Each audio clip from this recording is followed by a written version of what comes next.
Hello, Professor. So my name is Ashley, and my project would be directed to a class of fifth graders, and I would be doing a persuasive essay that would help with the subject of English or language arts.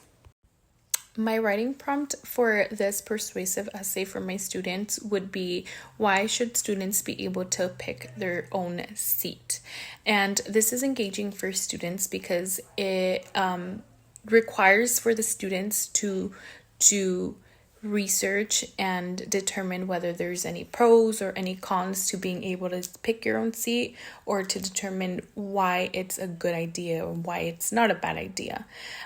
This increases cognition because they are guided to critically think through issues within their argument, and then they also have to analyze different positions. So they would have to analyze the teacher perspective, and then they would also have to analyze the student perspective.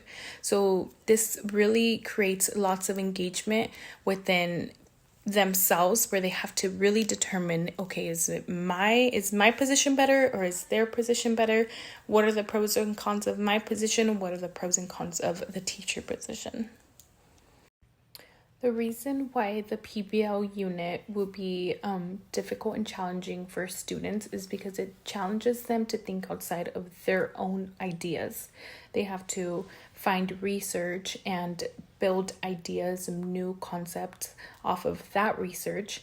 And for example, according to Bloom's taxonomy, they would have to learn new concepts, apply those to the PBL unit, and then be able to create their own work. For example, in this case would be the persuasive essay. The reason why the PBL unit is challenging for students is because it challenges them to think outside of their own ideas. So, for example, they have to do research for their persuasive essay, which creates new concepts in their minds that they later have to analyze and connect to their original knowledge. So that is how Bloom's taxonomy also is used within these students, because they have to apply what they already know, analyze new concepts, and then create their persuasive essay.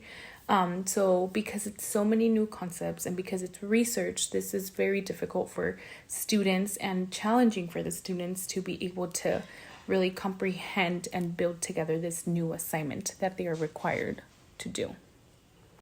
And to conclude, at the end of this PBL unit, the students will be able to express their positions. They will know how to use the resources and any scholarly articles.